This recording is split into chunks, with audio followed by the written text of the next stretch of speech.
The QMC Board and Collar Series for EMS professionals welcomes you to Excuse My Medic, the podcast version of an MCI with Gary Harvat, Chuck Humphrey, and Ed Marasco. Excuse My Medic takes a unique look at today's emergency medical service with news and information, opinionated discussions, lively talk, sporadic jabs, and even a few belly laughs from our world of emergency medical services. Excuse My Medic is brought to you by Quick Med Claims, a national leader in emergency medical service revenue cycle management and reimbursement consulting. Now, hang on to the bench seat and tighten your lap belt as these old guys from EMS past take you on a Code 3 ride without touching the brakes. You've had the disclaimer, and if you're still brave enough to stick it out, let's get started. Take it away, guys. Good day, everyone. My name is Gary Harvat from the Quick Med Claims Client Services team, and welcome to this edition of Excuse My Medic. We've got a great show for you today, folks, and we're so glad that you took the time to download us and join in. Joining me are my regular two colleagues, Chuck Humphrey. Chuck. Hey, how are you? Gary? Good to talk to everyone from Danville, Pennsylvania. Beautiful Danville. Great, up there in the eastern part of Pennsylvania. Glad to have you again, Chuck. Good to see you. And of course, just across the way from me, still here in Pittsburgh, our dear friend and colleague, Ed Marasco. Hey, Ed. Hey, guys. Good to be here again, as always. Can't wait to spend a little quality time with you. I miss you guys. Yeah. Haven't had any face-to-face in a while. And it seems like, I don't know about you, but it seems like some people tell me they feel like they've been pent up for a long time. When I say March, it just seems like that was light years ago. Like, yeah, it does. And, only recently have I been allowed to start going out. My wife is very concerned about this COVID thing, and God bless her. I appreciate that. But, I haven't been able to go to some of my favorite places. One of those being Dunkin' Donuts. And just to kind of digress here for a second, guys, if I can here, I need to tell this story with my colleague Ed Marasco here. So I was here at my desk working, and this was probably back when, maybe March, April sometime. And yep. I'm sitting here working away, carrying on my day, and next thing you know, I get a text, and it tells me, go out to your driveway by the light. I got something for you. I'm like, and I'm looking at the text, and it's from Ed Marasco. I'm like, now, folks, Ed and I don't live close to each other. There's probably about 20 miles between our homes. So I was like, this is wrong. And then he sends me another text that says, go out now, it's raining. So I am completely clueless at this point. So I take off my headsets, up the stairs. I go outside. Well, Ed realized that I was banned from going to Dunkin' Donuts. So Ed happened to be out. I believe you're going up to the college by our home here. Is that what it was, Ed, to drop off food or something? Absolutely. And he stopped at Dunkin' Donuts and left a large coffee on the wall in my driveway. And that was like manna from heaven that day. But I really appreciate that. But that's a funny story. I'll tell that for years to come, Ed. So a formal thank you for thinking of me. I appreciate that, especially at my low moment when I could not go to Dunkin' Donuts. So, it's the little things we miss, isn't it? It's the little things. Absolutely right. Chuck, how about you? Well, you know what? I've been doing okay. I have been on a weight reduction program, and I'm very happy to say, as of this morning's weigh-in, I have shed 30 pounds. And I'll tell you what, it makes me feel like a new man. I'm surprised. I just decided that it was time to get rid of the COVID roll around my waistline there. And so I've been eating healthy. I've been exercising, and it's a new me. And you look great. Good for you, Chuck. You look really good. And for our listeners, Chuck isn't anything out of the male modeling catalog, but he looks much better. He really does look much better. So, some would say he's not the man he used to be. Exactly. And you're Ed, the male model, Gary. You're the male model. I'm far from that. That ship has long sailed. Trust me when I tell you. So, Ed, how about you? Well, my best COVID experience is I had to go to Richmond, Virginia over Memorial Day weekend to get a haircut.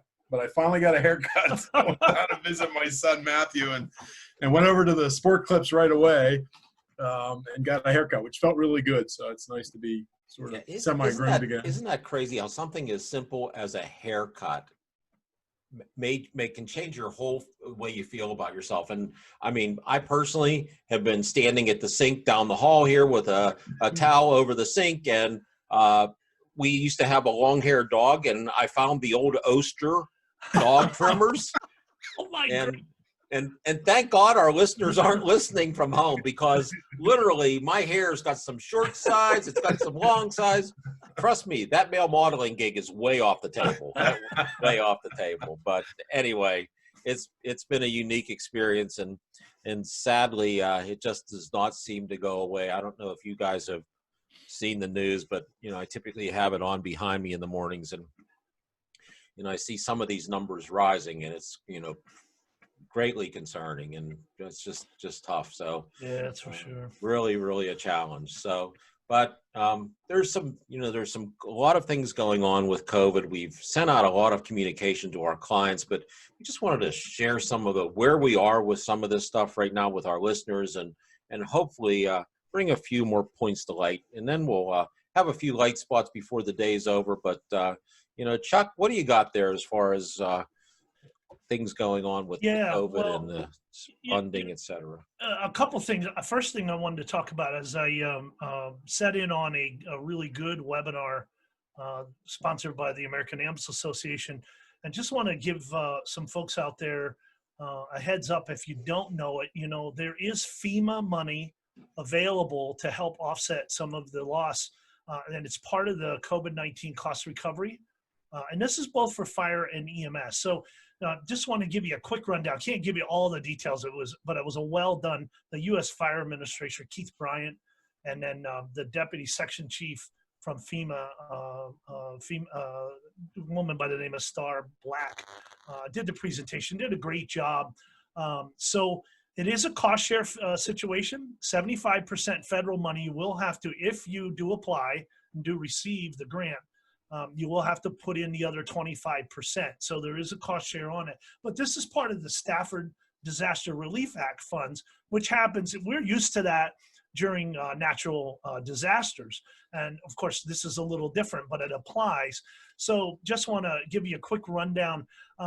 Government organizations are the only ones that can apply for this. So if you are a private nonprofit, and that is the only one that's available other than government, you can apply through your either your emergency management agency, or you can apply through your town fathers, your local government, and then they actually do the application on your behalf. So there's a two-part process to that. Just keep in mind, individuals not eligible, that's through disasterassistance.gov. For-profits would go through the Small Business Administration. Tribal organizations, if you're listening in, would be through the FEMA regional representative. So this would be for private nonprofits and for government. And there is an application process. So you as the private nonprofit would submit an application, and there's a lengthy list of things you have to provide. Provide your bylaws, provide your charter, go in and do the criteria, and then you submit that up into your local government, and the government actually submits the application, again, if you are that private nonprofit. As far as a government entity goes, of course, you can apply directly through your town hall or through your emergency management agency. So there is an online tool for this. You do go in, it's actually located at https://grantee, grantee.fema.gov. So that's where you can get started. But before you even do that, you need to reach out to that EMA director or your local, whoever is charged of grants, and reach out to them, because they're ultimately going to have to help you out with that. The minimum project cost is $3,300. If it's less than $131,100, it will be considered a small project. There's a few less requirements with that. If you're applying for more than 131.1, then you will, it's called a large expedited or a large regular. A lot of hoops to jump through over that. So you will want to, check that out. There is quite an extensive thing, but it was well done. If you didn't listen in, I suggest that you do contact those local individuals and check that out. Also, here in Pennsylvania, just to let there is registration open that started last Saturday for the COVID-19 Fire Rescue and Emergency Medical Service Grant.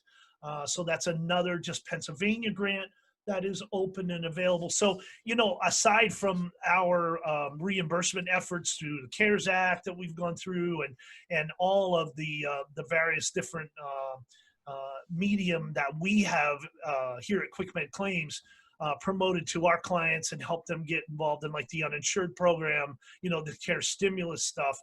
These are additional grants that aren't reimbursement related, but are of interest because I know, many of our clients are struggling just because of the loss of volume. So that seems to have picked up some guys. I'm hearing that now that there's a little bit return to normalcy.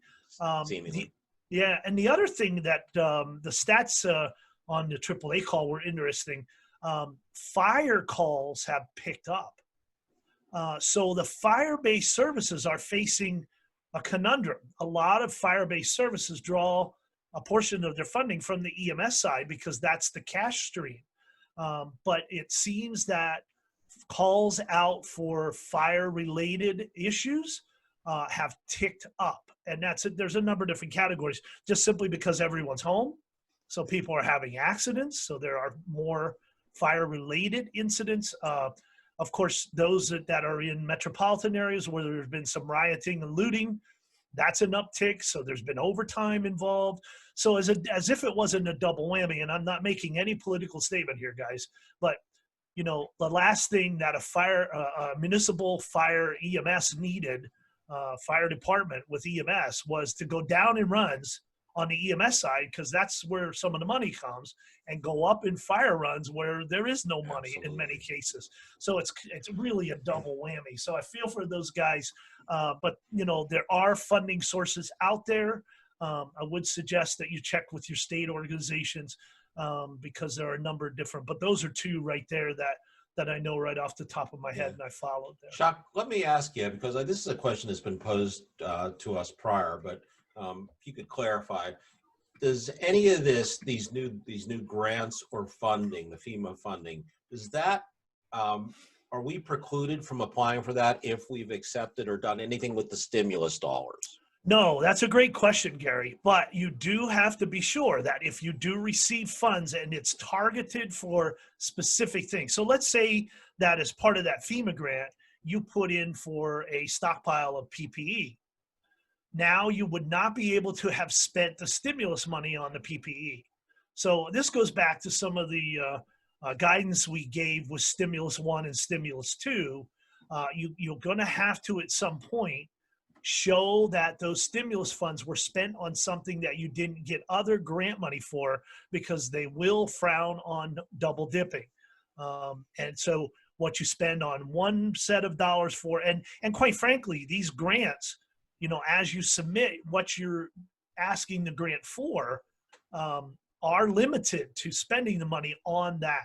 The stimulus was a little open. However, you don't want to spend one set of dollars that are targeted and then use the stimulus money for the same thing. You're going to have to diversify your expenditures to make sure that they come from two different sources and do not overlap. So that is a caution. And who knows when the accounting will be for this?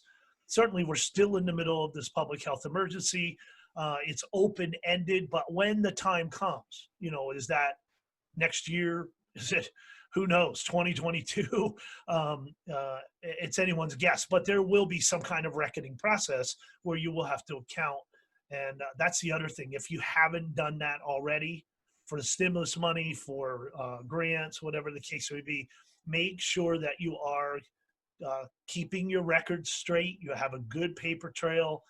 Don't lose sight of that, because in the heat of the moment, you tend to just buy and then distribute and then worry about it later. But that worry about it later might catch you off guard. And speaking of open-ended, the last thing, that I have, just kind of a tidbit to throw out here, is I want to remind everybody, there's been some questions about the cost data collection. I'm a little disappointed about this, guys. I got to tell you, we really thought that we would be able to demonstrate how our costs spike in the middle of these kind of events. Unfortunately, CMS has shut down the cost data project.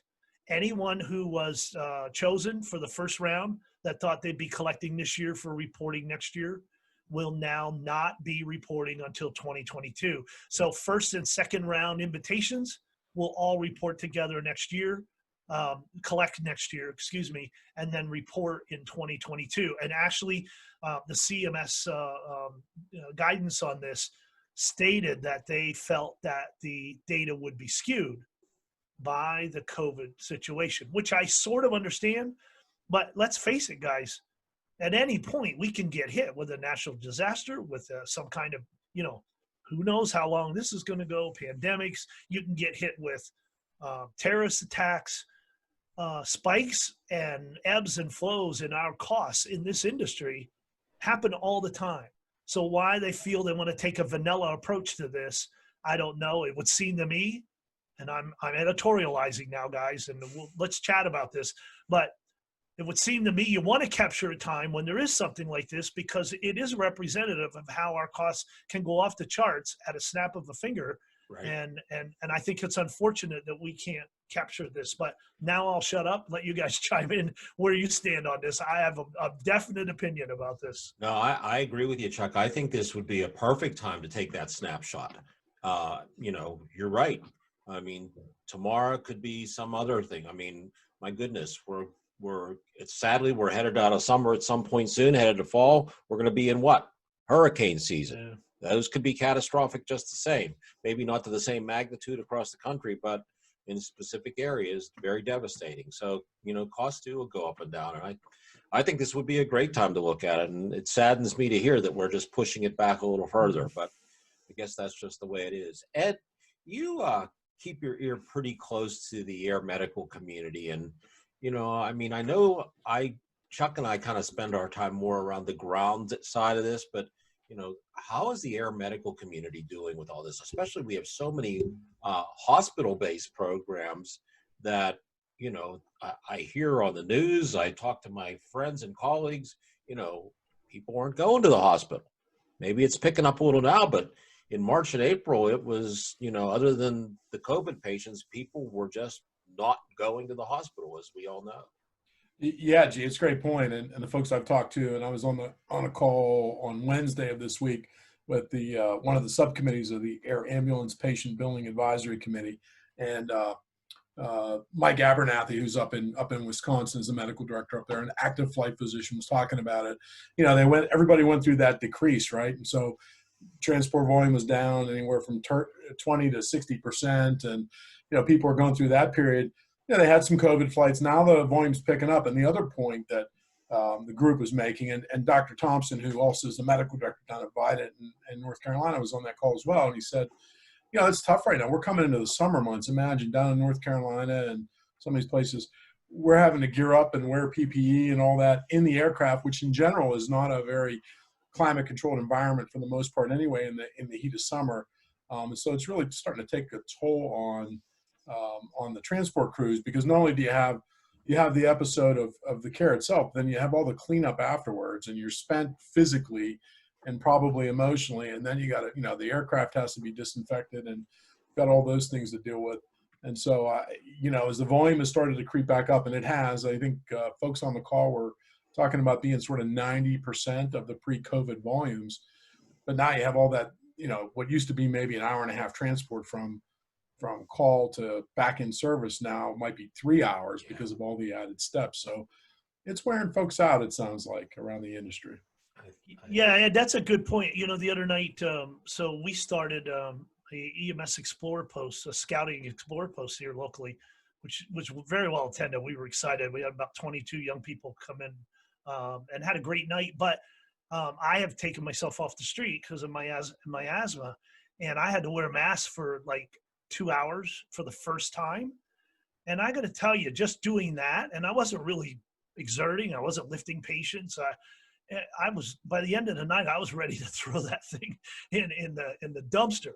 Like it's something about it. And I even had an N95 on with a valve because I don't want to rebreathe my CO2. And it just, by the end of the night, I was spent. I can't imagine those guys and girls that are out there on the street doing this. Yeah, amen. Now in 90-degree weather. Ugh. Hey, I don't want to make light of this, but about a month ago, I had to go to the grocery store, and so we have some paper masks. We've got cloth masks around, but we have sort of spare paper masks. And when you use them, you put them in a Ziploc with a Clorox wipe or whatever, so you can use them a couple of times, right?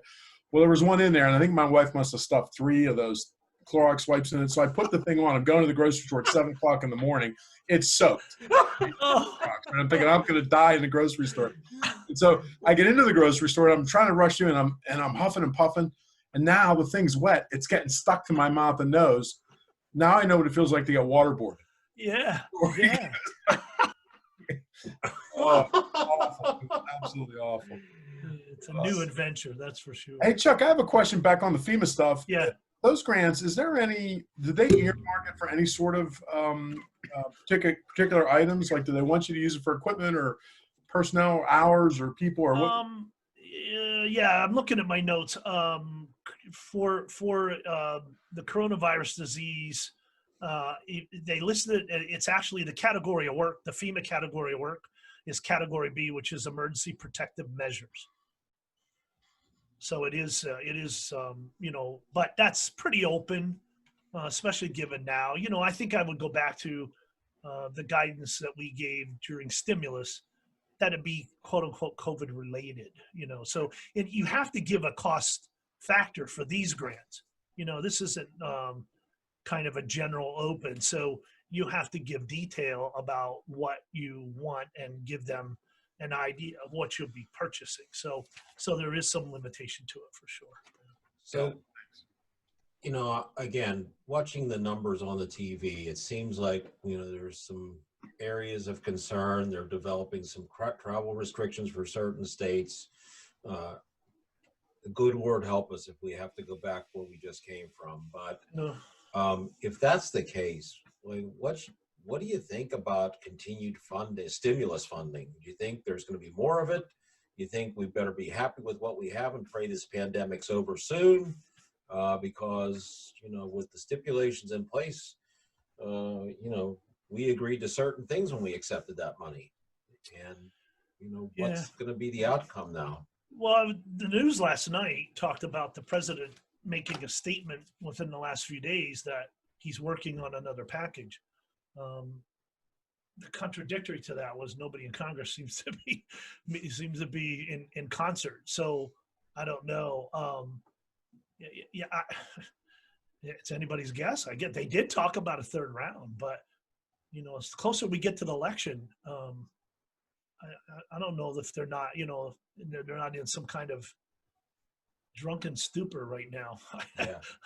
I don't see a lot of movement. Yeah, there is a third package out there. In fact, I was talking to someone this week about it because one of the pieces of the third package is to push back tax due date again. The tax filing deadline. Right. They're talking about in this third package maybe pushing it back further, but the prospects of it getting through between now and July 15th, at least the person I was talking to said, it's not very likely. Now I think they did extend the deadline on the PPP money, right? So you've got some time before you have to file. Yes. It was supposed to be end of June or something, and now it's pushed back 2022. I forget how much longer. But well, and I think that there wasn't that last act, then they changed the amount for forgiveness. Didn't right. it go from like 75 to 60%? Am I right on that? I'm pulling numbers out of my air, but I think there was a change in the amount that if you spend it on payroll, that right. then the loan would be forgiven. Yeah, you can reduce the amount for payroll now, I think. Well, one thing for sure, it's definitely a word we've come to use more often than we like. It's become a very fluid situation, and it's one that we'll continue to monitor and update you on. But goodness gracious, I was really hoping this episode was COVID subject matter free, and I think we might be talking about it for a long time. Hopefully, as on a level that shows us getting better instead of worse. But the way the news is and the way things have been watching, and don't you just get tired of watching the news? It's just like there's nothing else happening, and it just seems like we can't dig out of this ditch. So let's hope it improves sooner than later. Chuck, you got any other news for us? Anything else you could lay on us that might even bring a little bit of a smile to our face? Well, Anything? It'll bring a smile to a face in one place and another one probably not so much. But I just wanted to make everyone aware, if you're listening from Maine, Maine has a proposed rule out right now that is going to be discussed sometime in July. Seems like it has gained some traction. Actually, the hearing is July 17th, where they're considering raising the Medicaid payments equal to the Medicare minimum. So if you're an EMS, ambulance administrator up there, they're seriously, this is being that it's a rulemaking proposal, they're taking comments, and then if there's no negative comments, it seems like that's going to fly, and with an action date sometime later this year to try to help. So it's kind of COVID related, but it was kind of on the hopper before, and they're just pushing it through. Now, those that are in New Hampshire, if you're listening, I can tell you that there is once again renewed discussion that seems to be gaining traction in the New Hampshire House, Bill number 685 to be exact, to limit balance billing for EMS. This was introduced last year. It died for lack of any action. It was brought up again this year, and now this year they actually did pass the first part of it, but it's a committee to study the effects if they would take such a measure. So it is not yet out on the floor for a vote to enact, but it is gaining teeth. And some of that actually books back to the COVID situation, because there's been a renewed interest in balance billing because it's felt that it's putting an undue burden on the patient community. So those are two things to watch in New England, guys. If you're listening and you're one of the, you're doing EMS in one of those states, and you're an administrator, it's probably good for you to keep an eye on that. We certainly will keep everybody updated as well as we go along, because we have a nice representation of clients up through New England. So Stay tuned. Well, thank you, Chuck. Well, let's lighten it up a bit. I think it's about time for some fun here. Thankfully, I get to have some of the fun because I get to give Ed Marasco the EMS word of the day. For those of you that may not be familiar with this, and I know we've got a great many listeners, but the EMS word of the day, I find some obscure word, and then I introduce that word to one of my colleagues who has to use it in a sentence that has an EMS pre-hospital flavor. Most of the time, we all fall flat on our face with this. So it's my time to give, but I understand right after this, Chuck's giving me one. So I better be careful here. But Ed, are you ready? I'm as ready as I'm ever going to be. All right. You look ready. We're ready to go here. Okay. Today's word is, do you have your pencil out? Yes, I do.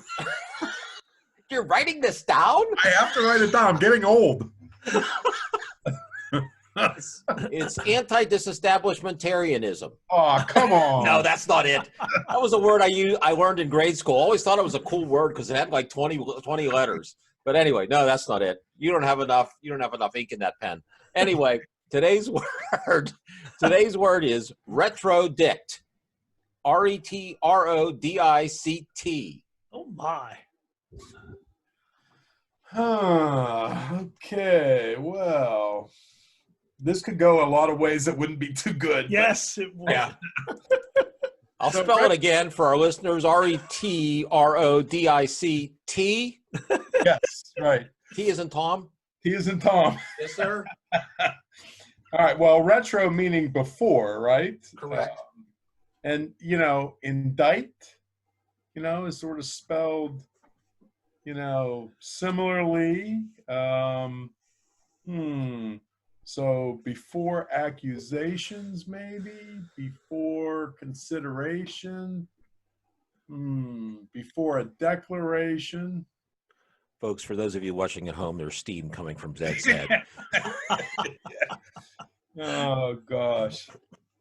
Well, let's see. Say that again. How's the word pronounced? Retrodict. All right. So, all right, here we go. I'm gonna take a stab at this. It's gonna be ugly, but prior to, well, no, I can't say that, huh? I gotta say Trying to keep this a relatively short show, Ed. yeah, right. As the paramedic was preparing his final chief complaint for the patient care report, he took a retrodict approach to selecting that particular chief complaint. Gary can't even see. I haven't seen him laugh so hard at an EM2 ever. Here, I'll put the big L on my forehead. I have no. Could you repeat that, please? No, I'm just kidding. I'm just kidding. No, not that. Okay. It's an adjective that means to use new information, such as new patient care information, to explain the past. I was close. Yeah, I don't think so. Oh, my. Well, good try, Ed. A for effort there. Oh, God. I'll get even, Ed, I promise. I figured this is going to. Go ahead, Chuck. All right, Mr. Harbat. The word here is Borborigamus. It is Borborygmus.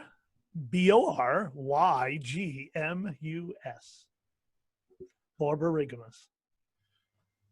I just saw one of those Borgorigamuses in the zoo last week. When I went. Yeah.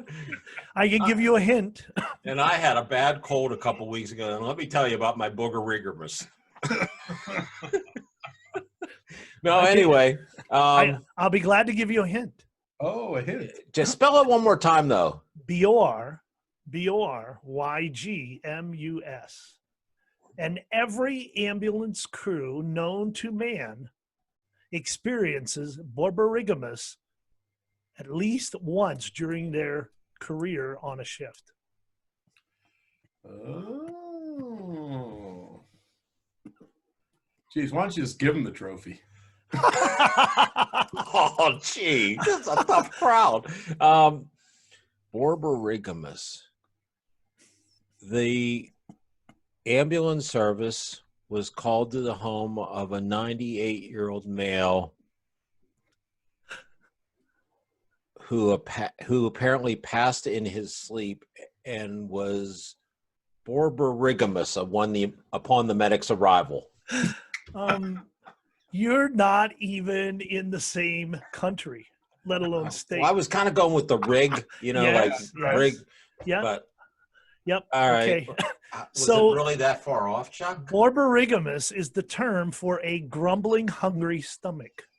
Oh. And goodness knows, Most crews experience the grumbling, hungry stomach. Borborigamus. Borborigamus. Yes. I am saving that word. I'm going to follow Ed's lead and write that down. And medically, it has more to do with the internal rumbling due to gas. That's an EMS thing for sure. And apparently, it's an ancient Greek onomatopoeia. And while we don't see it, we'll take the Greek word for it. That is the explanation. Oh, my Okay. goodness. Well, Ed and I both floundered there. That's Yes. for Oh, my sure. gosh. Having lost 30 pounds recently, I can tell you I've been Borborigamus quite a bit. I bet. All right. And speaking of fish, I've got a big fish story for you guys here. We're talking about the bizarre EMS stories that are out there.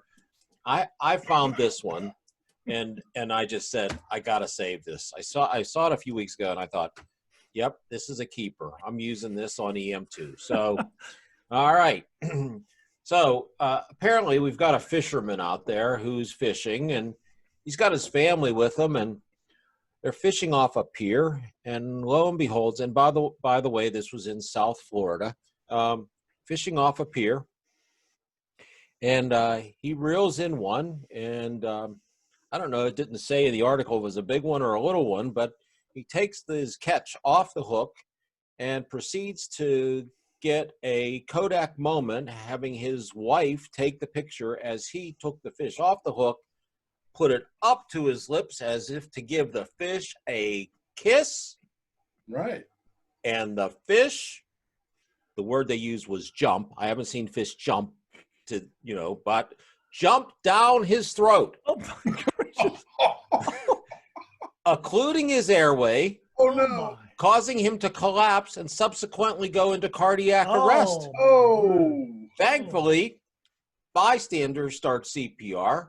The medics arrive, obviously are struggling to ventilate the gentleman because why? Fish in his airway. He's got a fish in the old trachea routine. You've heard that before, right? No. So the medics with a pair of McGill forceps took 6, not 5, not 4, but 6 attempts to grab onto the tail and pull it out and continue with CPR. And thankfully, this has a happy ending because he did survive. Now, I don't know how big of a fish this is, but it was a Dover sole. Has anybody, Ed, you're a fisherman. What does that look like? Is that something? I have never caught one of those, and I'm guessing it was a mighty small fish. You would if it's think. on its airway, I would think. Yeah. You would think. Wow. So, good outcome. Well, yeah. How do you clamp onto that because it's slimy and Yeah, Right, you would it's think probably still moving. those Yeah. forceps. Well, you don't want to do it too hard because you pull the tail right off the Well, fish. it didn't say whether the fish survived or not. Oh my But gosh. you'd expect, a few minutes in somebody's trachea, he's probably not doing real well. I don't think he was a throwback that went swimming back off with his friends. Well, But, the good news is the EMS professionals used the right piece of equipment because Yes. what else would you use to get a fish out of somebody's throat but the McGill forceps? Oh, There's something really There's fishy a- about this that, whole line. we are digressing terribly. There it goes. I apologize to our listeners. You took the bait on that one, Gary. All right, let's move away. I think, Ed, you had a good one, didn't you? Yeah, well, hey, look, very recently, right, we had this tremendous moment. In at this point in the country, we've got a lot of things happening that are troubling, but we had a very bright moment a couple weeks back when SpaceX launched from American soil for the first time in almost a decade. It was incredible. Got a chance to watch the coverage. It was delayed a couple times, but it got me thinking about the space program. And I found this is a shout out to all of our communication specialists out there who can relate to this. I found this story. It's about Dutch astronaut Andre Coopers, who's at the International Space Station. And he was apparently trying to make a call home through the switchboard at the Johnson Space Center. And for him, since he lives abroad, the country code for his country is 011. But in order to get an outside line, apparently, when you're being piped down from space through the communication center, you have to dial 9. So he left out the 0. He called 911 from the International Space Station, which caused alarms throughout the Space Center to go off. And security team was dispatched to the switchboard room to check to see if anybody was dead. And poor Cooper said, I received an email message from Mission Control that said, "Did you call 911?" He said he was a little disappointed that they didn't come up and check on him to make sure. Check on his well-being. Yep. Oh, my goodness. Oh my. That's a good one. That's That a is a classic good right one. there. So, Chuck, how about you? Well, yeah. So I'm looking. So I have the honor of sitting on a board, an advisory board for our local 911. So I can imagine. So I'm actually looking at the actual CAD notes for this call. So at this apartment complex, this woman hears somebody give out a shriek, and she calls in and says that someone is yelling that someone is hanging out of the dumpster in the apartment complex. So the CAD notes start with this. She left at the apartment complex to get his address and to get a better location, and he's not answering the phone. The next note from the dispatcher says, it's at 223C with a new dumpster location now noted. As everybody races to the scene, the call comes back from the RP and says, it is a cardboard cutout of Justin Bieber that's hanging out of the dumpster. All units can disregard. It's going to be a life-size poster of Justin Bieber. All other dumpsters are clear. I can imagine the roar in that center as they were typing in Oh these my notes. gosh. Oh, great story. Not that there isn't a certain amount of the populace that probably wouldn't mind seeing Justin Bieber hang out of a dumpster. Yep. Oh my goodness, that's too funny. Oh, I feel bad for the Biebs. Yeah, the Biebs. Not a big fan of the Biebs, but I'm saddened to see that he was in the dumpster, and nonetheless. So. Oh, well, I am happy to see it seems that he's turned his life around a little bit these days. He's not quite so, he's not getting into trouble as much these Not making days the news as much as he once was he? no. That's for sure. Well, gentlemen, thank you guys for a great episode here. I think the information that we conveyed was informative, with the exception of Justin Bieber in the dumpster. But overall, we appreciate everyone attending. And Chuck, you have anything for closing here? Yeah, I'd just like to shout out, there's a colleague of mine, Jack Lasky, who's associated with the Geisinger. He was one of the first EMTs here in northeastern Pennsylvania. He ran the Geisinger Medic 303 program for a long time, finished his career managing the community paramedicine program in the Wilkes-Barre area. Day before yesterday was his final call, and he's decided to hang it up and go enjoy his retirement. So to those of you that know Jack, anybody that knew him, he was a class act, a fine gentleman, and EMS in northeastern Pennsylvania will miss Jack enormously. So Jack, bon voyage, thanks for everything. And I want to tell you that this younger guy from you, and there are older people than me, believe it or not, in EMS, really, really respected the groundwork that you laid for those of us that came after you. So kudos on a great career. Yeah, congratulations. Absolutely right. Ed, how about you, bud? Well, I've got a Garth Brooks tune rolling through my head, and it's I'm much too young to feel this damn old. I just found out I'm going to join my colleague Gary Harvat as a grandfather here. Yay! That's fantastic. That's my news, and my youngest son's getting married next week, so we're having a lot of fun in the Marasco household. So, congratulations! Congratulations, Ed. That's awesome. Well, good for you and everybody here. So, thank you to all of you who attended today and are downloading our podcast. We love doing them. It seems like it's been a little bit longer than normal since we try to do these every other month, but it seems like this has been a little bit longer than normal. But nonetheless, we'll keep coming at you because I can see that it's nice of you. We're honored that you download and listen to us on a regular basis. So thank you for that. And if you ever have any questions or comments, we welcome those. Feel free to write us at clientservices@quickmedclaims.com. We'll be happy to answer your questions. And if you have any suggestions to make us better, you can't make us look better. Trust me. Even Chuck at 30 pounds lighter. But if you have any suggestions for improving the program or things you'd like to have us talk about, feel free to write us. So with that said, I'll just thank my colleagues for joining me. Thank you for downloading them at home. And with that, I will say, hey, be safe out there.